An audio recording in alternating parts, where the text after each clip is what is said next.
皆さんこんにちは。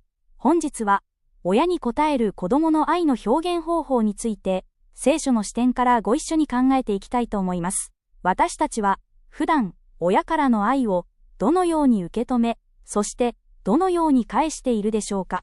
それは単に、親の言うことを聞く、というルールを守ることだけではありません。そこには、心、手、そして調和を通して神様が定めた、祝福された道があるのです。今日はその聖書的な原則を一つ一つ紐解いていきましょう。まず、聖書が語る基本的な原則から見ていきます。エペソ人への手紙6章にはこうあります。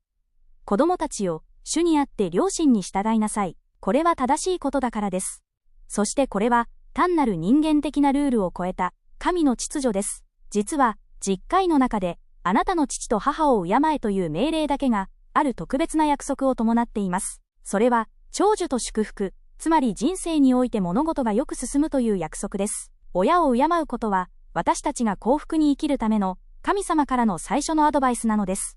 では、具体的に、従順とはどういうことでしょうか。聖書的な従順とは、単に行動することだけを指すのではありません。イエス・キリストが父なる神に、また地上の両親に仕えたように、そこには3つの不可欠な要素があります。1つ目は、即座に行うこと。言われたその瞬間に動くことです。二つ目は、喜んで行うこと。不満を言わず、明るい心で応じることです。そして三つ目は、単全に行うこと。中途半端ではなく、言われたことすべてを行うことです。この三つが揃って初めて、真の従順と言えるのです。ここで注意したいのが、時間の感覚です。よく、後でやりますと言って、行動を先延ばしにしてしまうことはないでしょうか。厳しい言い方かもしれませんが、遅れた従順は、実際には、不従順と同じです。親が語った時に、すぐに行動しない態度は、親の権威を軽んじていることになります。即座に反応することこそが、親への愛の深さと、神様への恐れを示す証拠となるのです。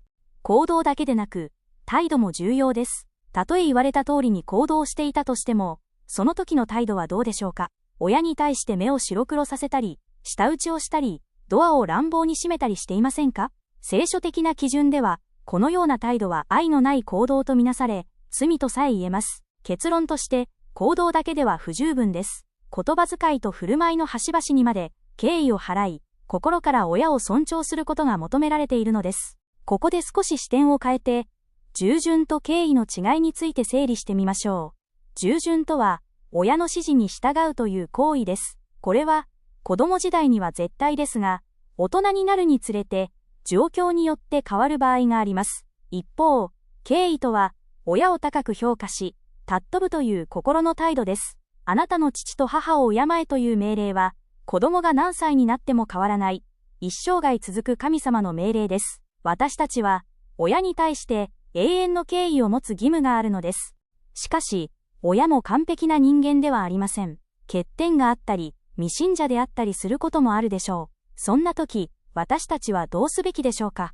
聖書のノアの物語が大きなヒントを与えてくれます。ノアが失敗をして醜態を晒した時、息子のハムはそれを言いふらしましたが、セムとヤペテは父の恥を見ないようにして着物で覆い隠し、父の尊厳を守りました。親の弱点を見つけて批判するのではなく、それを愛によって覆い隠すこと、これこそが不完全な親に対しても捧げるべき真の敬意なのです。親への愛は、信頼によっても表現されます。皆さんは、親に自分の悩みや希望を打ち明けていますか？心を開くこと。これは、親にとって大きな喜びです。逆に、親には心を閉ざして何も話さず、友人や他人にばかり相談することは、親を深く悲しませる行為です。親を信頼し、自分の心の内を分かち合うこと。それは、どんな高価なプレゼントよりも、親の心を温める、愛の贈り物なのです。親は私たち子供のために、多くのものを犠牲にしてきました。自らの時間、美しさ、金銭、そして、人生そのものを、惜しみなく注いでくれたのです。家の中で親に世話をしてもらうことを、当たり前だと思ってはいけません。洗濯や掃除を親に任せきりにせず、自分のことは自分で行うこと、そして、ありがとうという感謝の言葉を行動で示すこと、これが、親の犠牲的な愛に対する、私たち子供の誠実な応答です。ある素晴らしいエピソードがあります。ある若者が卒業式で優秀賞の金メダルを受け取ったとき、彼はそれを自分の首ではなく、母親の胸にかけました。そしてこう言ったのです。これはお母さんが勝ち取ったものです。自分の成功を自分の力だけだと思わず、親のおかげであると認めること、成功を親と分かち合うことこそが、深い敬意と愛の表現です。私たちが今あるのは、親の支えがあったからこそなのです。親子関係は、成長とともに形を変えていきます。幼少期や青年期には、親の保護の下で指示に従う、絶対的な服従が求められます。しかし、成人し、独立や結婚をしてからは、その関係は変化します。服従の義務は形を変えますが、敬うという義務は一生続きます。大人になった今こそ、人生の先輩として、親にアドバイスを求め、尊敬を示し続けることが大切です。やがて親も高齢になります。その時、私たちは何ができるでしょうか。ある言葉があります。死後の立派な墓よりも、生前の温かい食事を、親が亡くなった後に、どれほど立派なお墓を建てて、形式的に供養しても、それは親には届きません。生きている間に、温かい食事を共にし、会話をし、感謝を伝えること、そして、物理的、金銭的に支えること、これこそが、子供が果たすべき責任であり、本当の意味での恩返しなのです。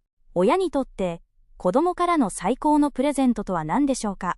ヨハネの手紙にはこうあります。私の子供たちが真理のうちを歩んでいることを聞くことほど、私にとって大きな喜びはありません。高潔で誠実な神様を恐れる人生を歩むこと、私たちが正しく生きる姿そのものが、親の愛と犠牲に対する最高の報酬となり、親が生きた証、すなわち生きた記念碑となるのです。ここで自分自身の態度を振り返ってみましょう。聞くこと。親の言葉に真剣に耳を傾けていますか？即座に従うこと。後でと言わず、すぐに動いていますか？敬うこと。態度や言葉遣いに、親への尊敬がありますか？感謝すること。自分の成功や喜びを、親と分かち合っていますか？世話をすること。親の老後を支える覚悟を持っていますか？